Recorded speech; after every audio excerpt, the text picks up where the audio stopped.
कहाँ है? हाँ मम्मी बताओ। लाइट चली गई, मेरा तार टूट गया ना। हाँ तो ने कहा आराम से लेटना अभी। अब मैं तो इधर हूँ, चाचा जी के हैं।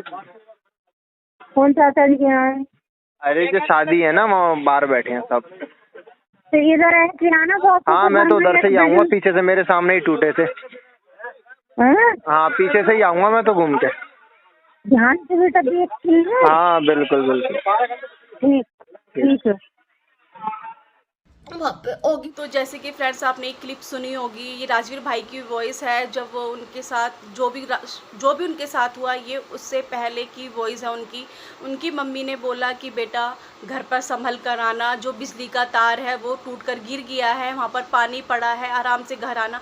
मतलब एक माँ चाहती थी कि मेरा बेटा सही सलामत अपने घर पहुँच जाए, पर भगवान को शायद कुछ और ही मंजूर था। राजवीर ने तो ये भी बोला कि नहीं मम्मी मैं दूसरे रास्ते से आऊँगा, उस रास्ते से मैं नहीं आऊँगा घर पे।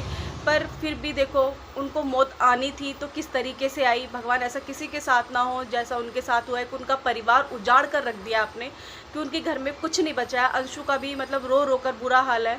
मुझे इतना रोना है उस लड़की को देख कर ना, बहुत रोना आया। मैं कैमरे के आगे नहीं रो सकती फ्रेंड्स, मुझसे रोया नहीं जाता। मैं सच बता रही हूँ, मैं आंसू आ गए मेरे उस लड़की की वीडियो देखकर। और जब वो लड़की अपना दुख बता रही थी कि हमें उठा लो भगवान, हम भी क्या करें जीकर। सही कह रही है वो लड़की कि वो उनकी ज़िंदगी में बचा क्या। जब आपने सब कुछ छीन लिया उनसे तो उनकी ज़िंदगी में बचा क्या? कुछ भी तो नहीं बचा। कैसे जिएंगे वो लोग? एक उनके घर में 2 बेटे थे, आपने 2 बेटे ही छीन लिए, उनका जीने का सहारा छीन लिया, एक माँ का बुढ़ापा का सहारा छीन लिया आपने। कैसे आपने सच में एक घर बर्बाद तहस नहस हो चुका है एक घर।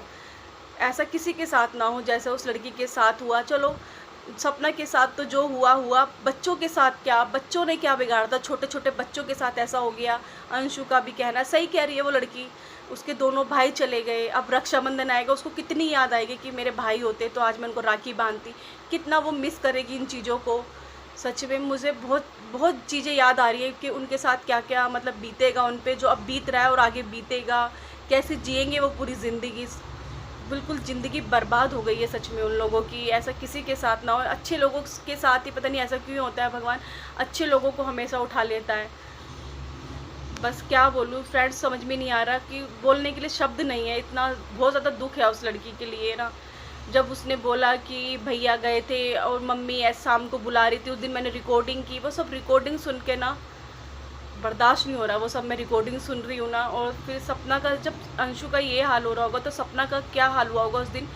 खुद अंशु ने बताया कि पूरा दिन सपना जी बेहोश रही हैं, रात भर वो बेहोश रही। अगले दिन उनको होश आया, अगले दिन उनको पता चला कि हाँ ये चीज़ें सब सच है, जो उन्हें एक्सेप्ट करनी थी उन्होंने रोई हैं। वो बहुत बुरी हालत हो गई थी उनकी रो रो कर। और होती भी क्यों ना, क्योंकि एक तो वो इतनी मुश्किल से सहन करी थी उन्होंने अपनी सूरज जी की जो बात जो भी हुआ उनके साथ, फिर दूसरी वही चीज़ दोबारा से फेस करना बहुत मुश्किल होता है। ऐसा किसी लड़की के साथ ना हो जो सपना के साथ हुआ है। मैं यही दुआ करूँगी कभी किसी के साथ ऐसा ना हो। बहुत सच में बहुत दुखद है, बहुत दुख खबर है सच में। नहीं होना चाहिए ऐसा किसी का, शब्द ही नहीं है कि मैं क्या बोलूँ आगे उस लड़की के लिए, नहीं है शब्द।